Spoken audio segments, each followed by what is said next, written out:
Well, hello everyone. Welcome to the Adventure Mystery Book Club. You want to read some books?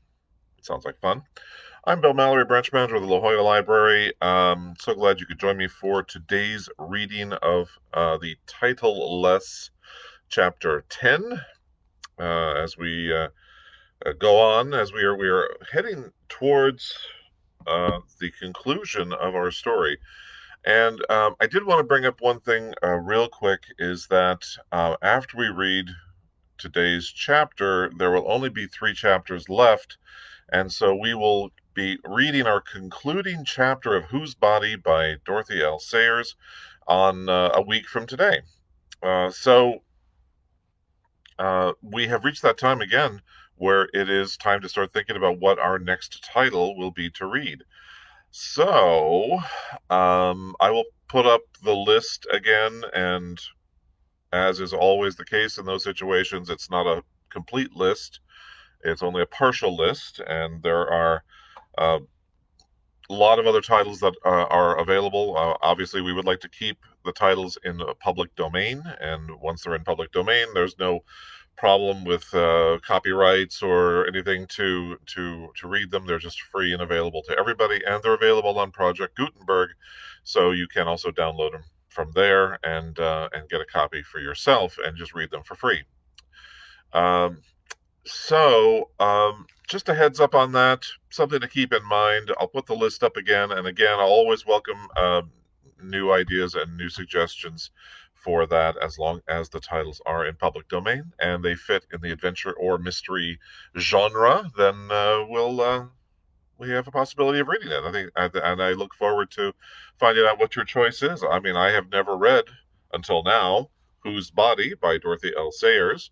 So this is a new thing for maybe for you and certainly for me as well. All right, so let's recap briefly. We're going to read chapter 10.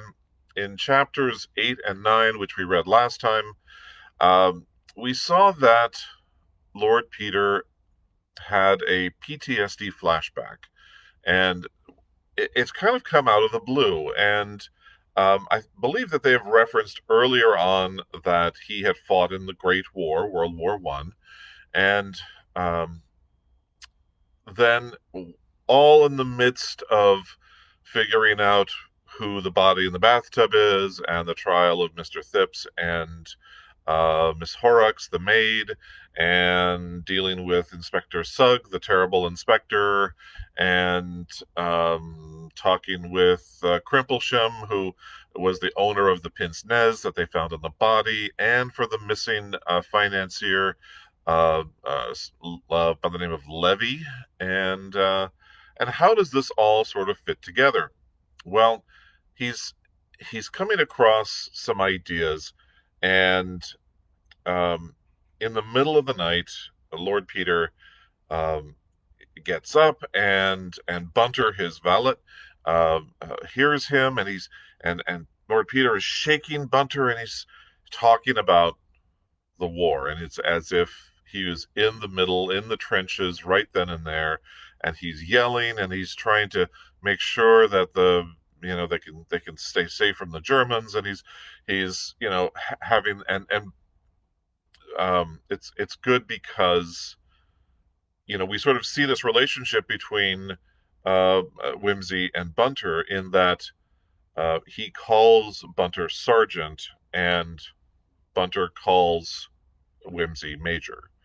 And we find out that that is how they knew each other. They knew each other from fighting together in World War One, and that presumably later on in life they met again, or after the war, um, Bunter decided to go into service and become a servant and become a butler, a valet, and and Lord Peter goes back to being a nobleman like he did before, and that there are times like this where he is um, sort of where this reminiscence of the past takes hold of him, and it's almost like he's fighting in the war again. Of course, they called it shell shock back then. We call it PTSD now. And so in the last chapter, we find Lord Peter is at the ancestral estate where his elder brother, the Duke of Denver, is situated, and we find out that his brother Gerald doesn't really like the fact that Peter is hanging around with police types. He doesn't like being in that his younger brother has his name in the news and that he's doing these investigations, and it just seems sort of tawdry and unseemly for him, and he sort of looks at him with chagrin that he is embarrassing the family by these sort of very public shenanigans. And uh, so during this time of rest, which is what he's getting in this country estate, um, he gets a letter from Bunter. And what Bunter says in the letter is that he had a meeting with the butler for Sir Julian Freak. And Sir Julian Freak uh, is at a teaching hospital, and he studies the brain. And basically, his whole idea is that uh, the choices that we make, good or evil, preferences, can be changed by altering the brain. If we can physically, surgically excise certain pieces of the brain, that we can actually remove the concepts of good or perhaps evil or both.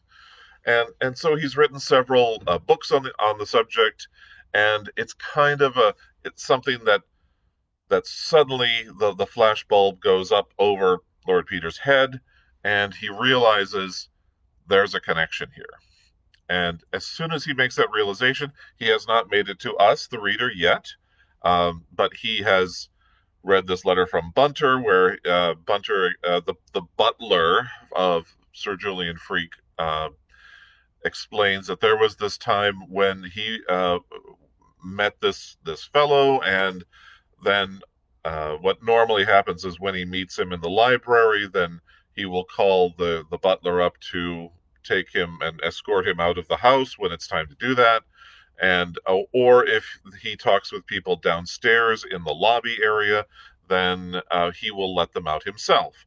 And so there was a late night visit fitting about the time when Levy went missing, that he met this man in the library. So normally the butler would escort him out when they were done, and he said about 10 o'clock or a little before that evening that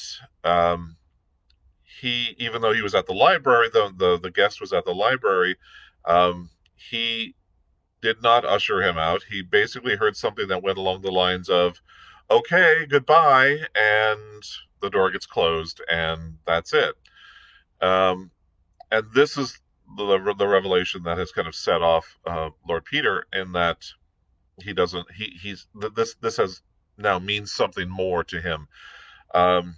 He acts like his usual self, and then he says something along the lines of, "Okay, thanks, Jerry. It was a great stay. I gotta go. Work calls. Bye now." And he's his sort of usual jovial self, and that's how chapter 9 ends. That he has decided to, now that he's had his rest at the country estate, he has met with his brother, and now he's going back with this revelation in mind. And so, with that, we will start chapter 10. Mr. Parker, a faithful though doubting Thomas, had duly secured his medical student, a large young man like an overgrown puppy with innocent eyes and a freckled face. He sat on the Chesterfield before Lord Peter's library fire, bewildered in equal measure by his errand, his surroundings, and the drink which he was absorbing. His palate, though untutored, was naturally a good one, and he realized that even to call this liquid a drink, the term ordinarily used by him to designate cheap whiskey, post-war beer, or a dubious glass of claret in a Soho restaurant, was a sacrilege. This was something outside normal experience. a genie in the bottle. The man called Parker, whom he had happened to run across the evening before in the public house at the corner of Prince of Wales Road, seemed to be a good sort. He had insisted on bringing him round to see this friend of his, who lived splendidly in Piccadilly. Parker was quite understandable. He put him down as a government servant, or perhaps something in the city. The friend was embarrassing. He was a lord to begin with, and his clothes were a kind of rebuke to the world at large. He talked the most fatuous nonsense, certainly, but in a disconcerting way. He didn't dig into a joke and get all the fun out of it. He made it in passing, so to speak, and skipped away to something else before your retort was ready. He had a truly terrible manservant, the sort you read about in books, who froze the marrow in your bones with silent criticism. Parker appeared to bear up under the strain, and this made you think more highly of Parker. He must be more habituated to the surroundings of the great than you would think to look at him. You wondered what the carpet had cost on which Parker was carelessly spilling cigar ash. Your father was an upholsterer, Mr. Pigott of Pigott and Pigott, Liverpool, and you knew enough about carpets to know that you couldn't even guess at the price of this one. When you moved your head on the bulging silk cushion in the corner of the sofa, it made you wish you shaved more often and more carefully. The sofa was a monster, but even so, it hardly seemed big enough to contain you. This Lord Peter was not very tall. In fact, he was rather a small man, but he didn't look undersized. He looked right. He made you feel that to be 6'3" was rather vulgarly assertive. You felt like mother's new drawing-room curtains, all over great big blobs. But everybody was very decent to you, and nobody said anything you couldn't understand or sneered at you. There were some frightfully deep-looking books on the shelves all around, and you had looked into a great folio Dante, which was lying on the table, but your hosts were talking quite ordinarily and rationally about the sort of books you read yourself, clinking good love stories and detective novels. You had read a lot of those and could give an opinion, and they listened to what you had to say, though Lord Peter had a funny way of talking about books, too, as if the author had confided in him beforehand and told him how the story was put together and which bit was written first. It reminded you of the way old Freak took a body to pieces. "Thing I object to in detective stories," said Mr. Pigott, "is the way fellows remember every bloomin' thing that's happened to 'em within the last 6 months. They're always ready with their time of day, and it was raining or not, and what were they doing on such an abyss and such a day. That's what I'm trying to say. Reel it all off like a page of poetry. But one ain't like that in real life. Do you think so, Lord Peter?" Lord Peter smiled, and young Pigott, instantly embarrassed, appealed to his earlier acquaintance. "You know what I mean, Parker. Come now. One day's so like another, and I'm sure I couldn't remember. Well, I might remember yesterday, perhaps, but I couldn't be certain about what I was doing last week, or if I was to be shot for it." "No," said Parker, "and evidence given in police statements sounds just as impossible. But they don't really get it like that, you know. I mean, a man doesn't just say, 'Last Friday I went out at 10 a.m. to buy a mutton chop. As I was turning into Mortimer Street, I noticed a girl of about 22 with black hair, brown eyes, wearing a green jumper, check skirt, Panama hat, and black shoes, riding a Royal Sunbeam cycle at about 10 miles an hour, turning the corner by the church of St. Simon and St. Jude on the wrong side of the road, riding towards the marketplace.'" It amounts to that, of course, but it's really wormed out of him by a series of questions. And in short stories, said Lord Peter, it has to be put in statement form because the real conversation would be so long and twaddly and tedious, and nobody would have the patience to read it. Writers have to consider their readers, if any, you see. Yes, said Mr. Piggott, but I bet you most people would find it jolly difficult to remember even if you asked them things. I should, of course. I know I'm a bit of a fool, but then most people are, ain't they? And you know what I mean. Witnesses ain't detectives. They're just average idiots like you and me.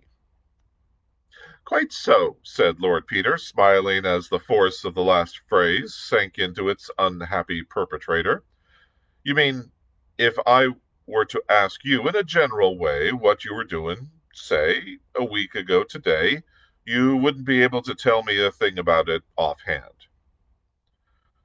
No, I'm sure I wouldn't, he considered.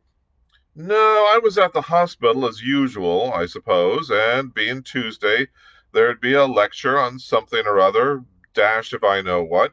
And in the evening, I went out with Tommy Pringle. No, that must have been Monday. Oh, or was it Wednesday? I tell you, I couldn't swear to anything. You do yourself an injustice, said Lord Peter gravely. I'm sure, for instance, you recollect what work you were doing in the dissecting room on that day, for example.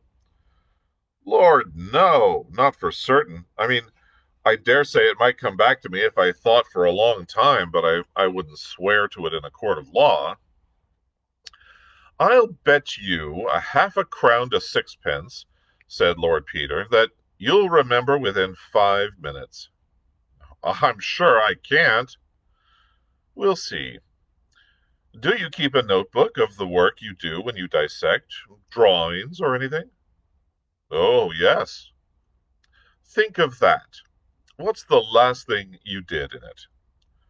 Well, that's easy, because I only did it this morning. It was leg muscles. Yes. Who was the subject? An old woman of sorts, died of pneumonia. Yes. Turn back the pages of your drawing book in your mind. What came before that? Oh, some animals. Still legs. I'm doing motor muscles at present, rather. Yes, that was old Cunningham's demonstration on comparative anatomy. I did rather a good thing of a hare's leg and a frog's and a rudimentary legs on a snake. Yes. Which day does Cunningham lecture? Friday? Friday, yes. Turn back again. What comes before that? Mr. Piggott shook his head. Do your drawings of legs begin on the right-hand page or on the left-hand page? Can you see the first drawing? Yes, yes. I can see the date written at the top. It's a section of a frog's hind leg on that right-hand page. Yes. Think of the open book in your mind's eye. What is opposite to it? This demanded some mental concentration. Something round, colored. Oh, yes. It's a hand. Yes. You went on from the muscles of the hand and arm to leg and foot muscles. Yes, that's right. I've got a set of drawings of arms. Yes. Did you make those on Thursday? No, I'm never in the dissecting room on Thursday. On Wednesday, perhaps. Yes, I must have made them on Wednesday. Yes, I did. I went in there after we'd seen those tetanus patients in the morning. I did them on Wednesday afternoon. I know I went back because I wanted to finish them. I worked rather hard, for me. That's why I remember. Yes, you went back to finish them. When had you begun them then? Why, the day before. The day before, that was Tuesday, wasn't it? I have lost count. Yes, the day before, Wednesday. Yes, Tuesday. Yes. Were they a man's arms or a woman's arms? Oh, a man's arms. Yes. Last Tuesday, a week ago today, you were dissecting a man's arms in the dissecting room. 6 pence, please. By Jove. Wait a minute. You know a lot more about it than that. You've no idea how much you know. You know what kind of man he was. Oh, I never saw him complete, you know. I got there a bit late that day, I remember. I'd asked for an arm specially because I was rather weak in arms, and Watts, that's the attendant, had promised to save me one. Yes, you have arrived late and found your arm waiting for you. You are dissecting it, taking your scissors, then slitting up the skin and pinning it back. Was it very young, fair skin? Oh, no, no. Ordinary skin, I think, with dark hairs on it. Yes, that was it. Yes. A lean, stringy arm, perhaps, with no extra fat anywhere? Oh, no. I was rather annoyed about that. I wanted a good muscular arm, but it was rather poorly developed and the fat got in my way. Yes, a sedentary man who didn't do much manual work. That's right. Yes, you dissected the hand, for instance, and made a drawing of it. You would have noticed any hard calluses. Oh, there was nothing of that sort. No. But should you say it was a young man's arm? Firm young flesh and limber joints? No, no. No. Old and stringy, perhaps. No, middle-aged, with rheumatism. I mean, there was a chalky deposit in the joints and the fingers were a bit swollen. Yes, a man about 50. About that? Yes. There were other students at work on the same body. Oh, yeah. Yes. And they made all the usual sorts of jokes about it. Well, I expect so. Well, yeah. You can remember some of them. Who is your local funny man, so to speak? Tommy Pringle. What was Tommy Pringle's do? What was Tommy Pringle's doing? I can't remember. Whereabouts was Tommy Pringle working? Over by the instrument cupboard by sink C. Yes. Get a picture of Tommy Pringle in your mind's eye. And Pickett began to laugh. I remember now. Tommy Pringle said the old Sheeny. Why did you call him a Sheeny? Well, I don't know, but I know he did. Perhaps he looked like it. Did you see his head? No. Who had the head? Well, I don't know. Oh, wait, yes, I do, though. Old Freak bagged the head himself, and little bounceable Bins was very cross about it because he'd been promised a head to do with old Scrooger. I see. What was Sir Julian doing with the head? He called us up and gave us a jaw on spinal hemorrhage and nervous lesions. Yes, well, go back to Tommy Pringle. Tommy Pringle's joke was repeated, not without some embarrassment. Quite so. Was that all? No? The chap who was working with Tommy said that sort of thing came from overfeeding. I deduced that Tommy Pringle's partner was interested in the alimentary canal. Yes, and Tommy said if he thought they'd feed you like that, he'd go to the workhouse himself. Then the man was a pauper from the workhouse. Well, he must have been, I suppose. Are workhouse paupers usually fat and well-fed? Well, no, come to think of it, not as a rule. In fact, it struck Tommy Pringle and his friend that this was something a little out of the way in a workhouse subject. Yeah.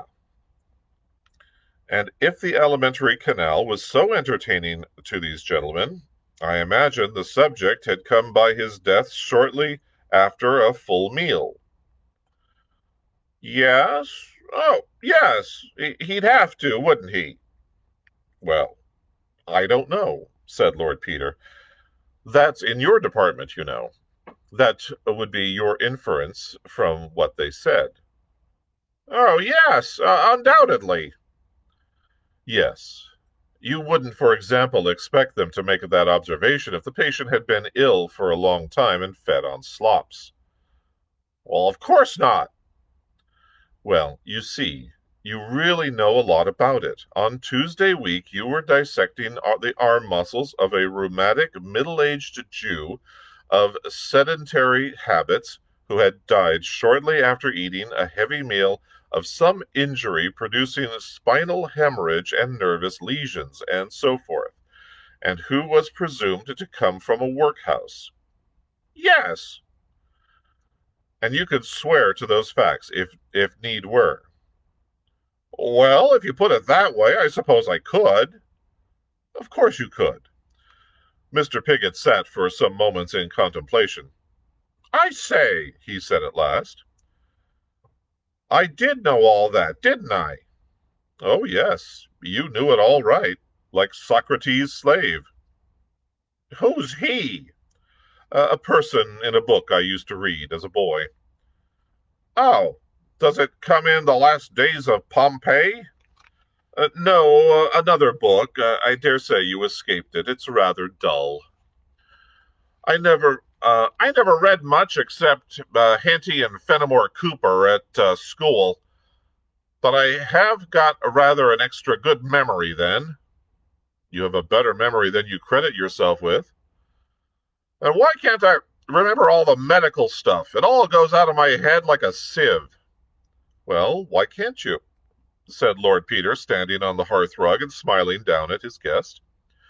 Well, said the young man, the chaps who examine one don't ask the same sort of questions you do.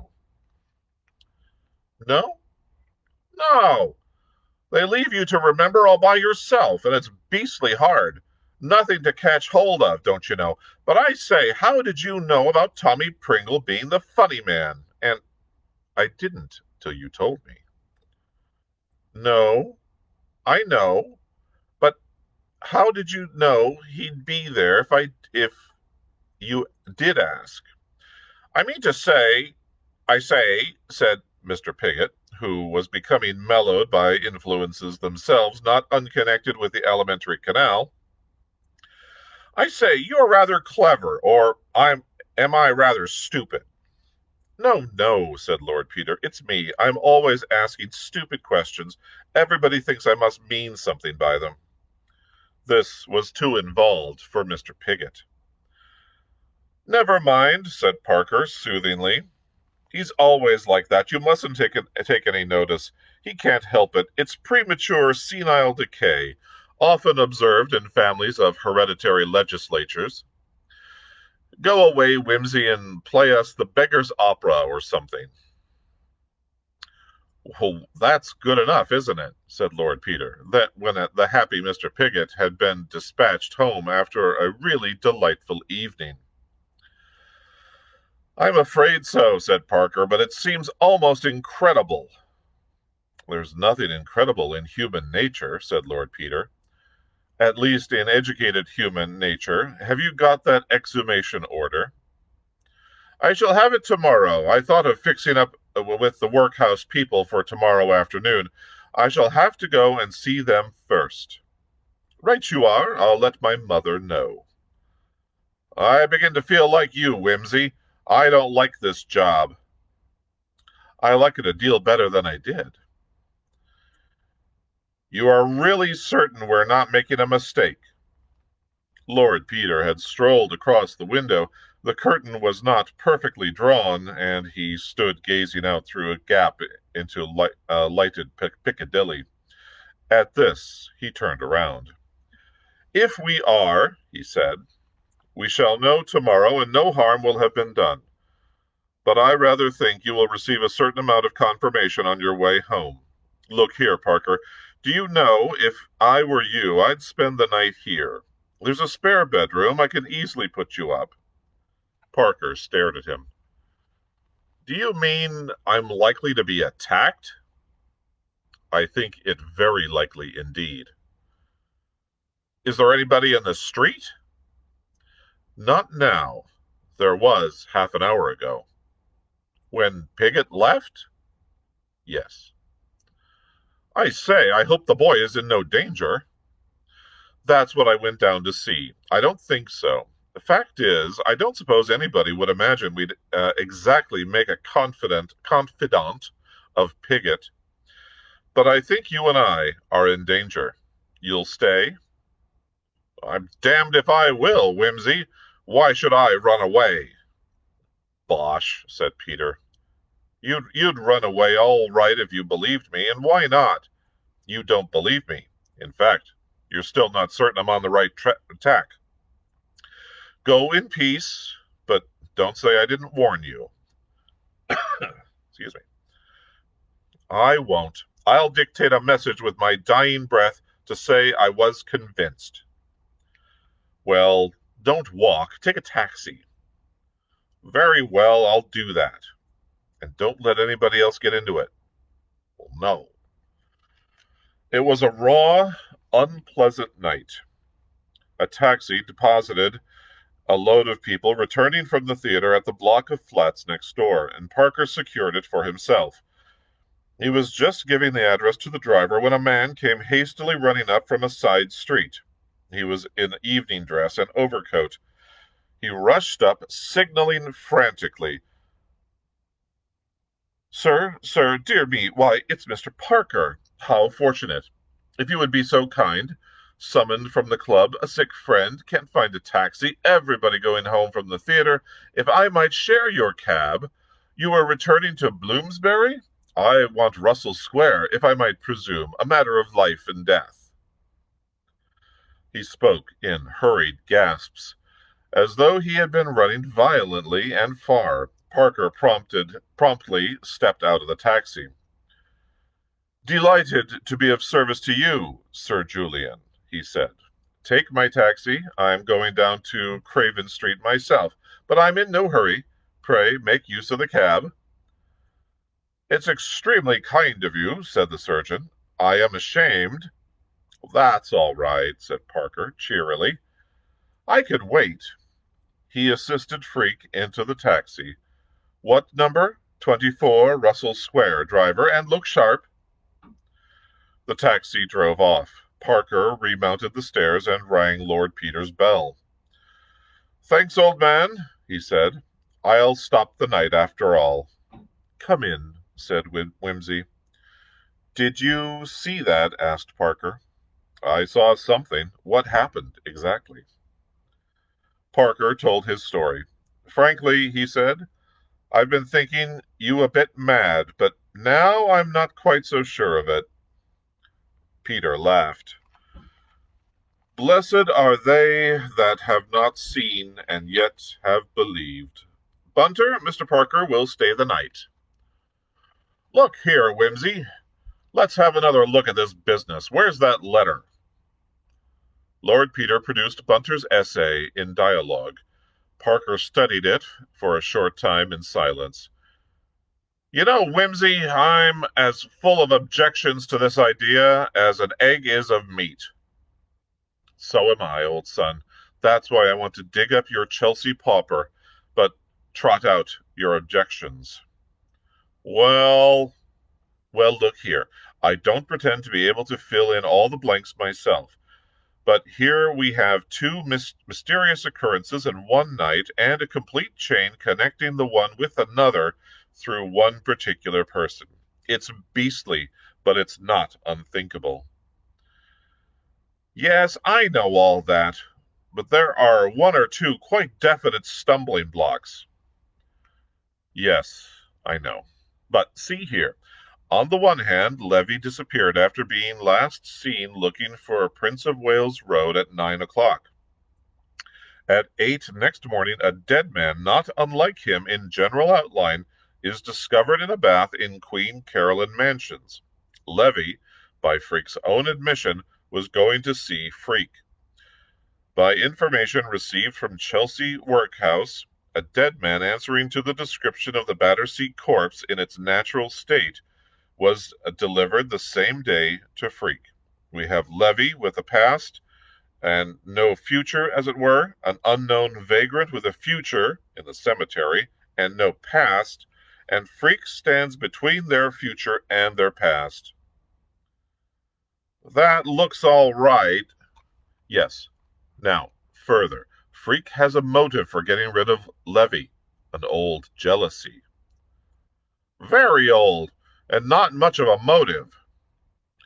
People have been known to do that sort of thing. There's a footnote here that goes, Lord Peter was not without authority for his opinion.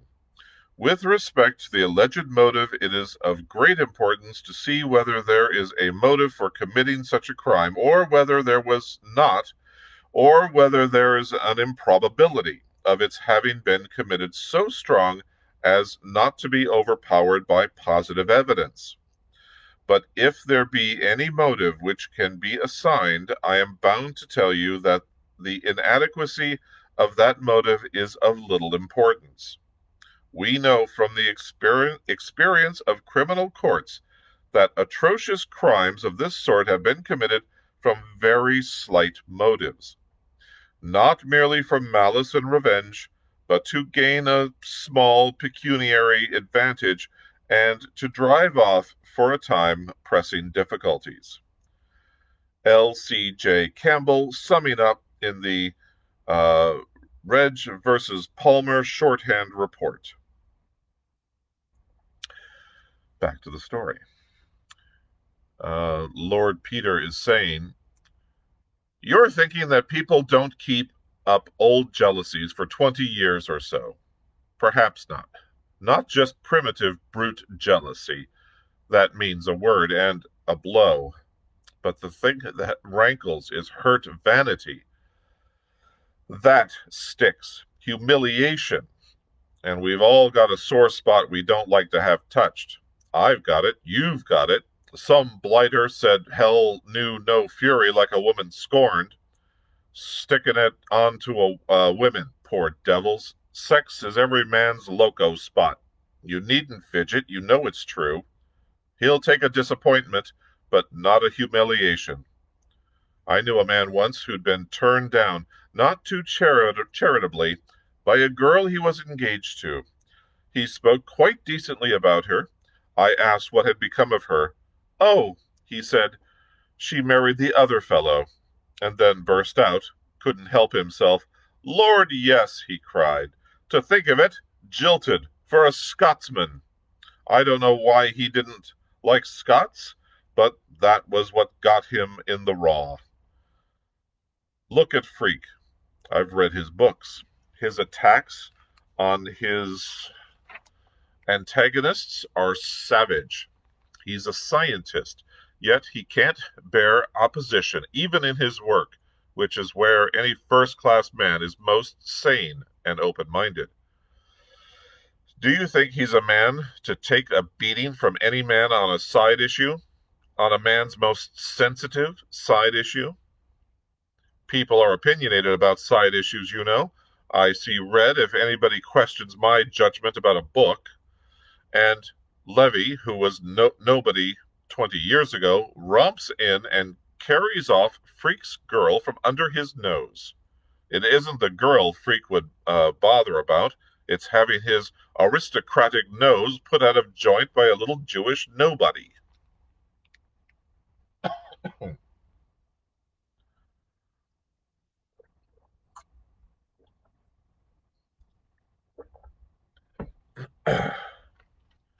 There's another thing.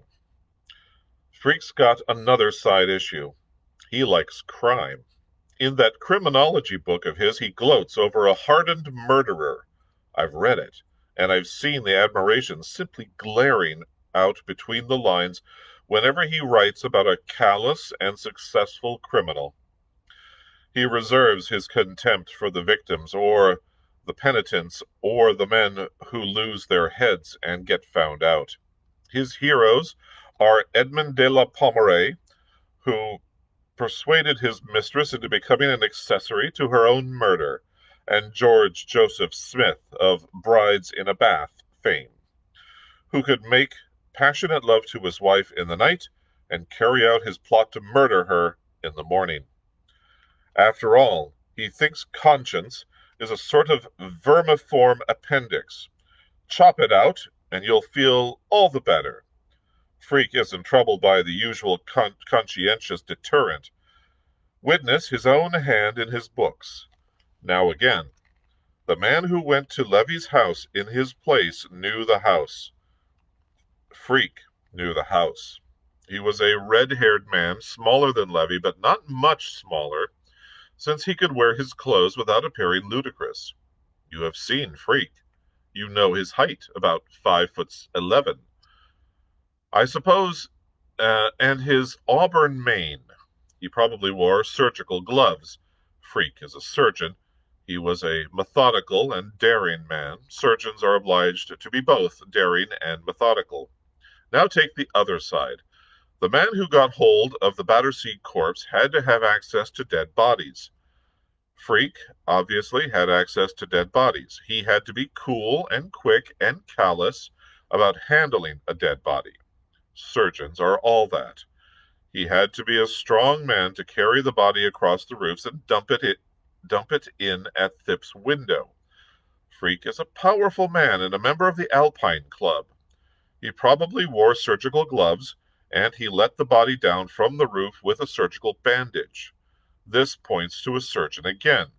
He undoubtedly lived in the neighborhood. Freak lives next door.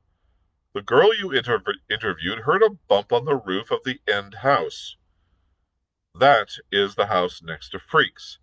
Every time we look at Freak, he leads somewhere, whereas Milligan and Thipps and Crimplesham and all the other people we've honored with our suspicion simply led nowhere.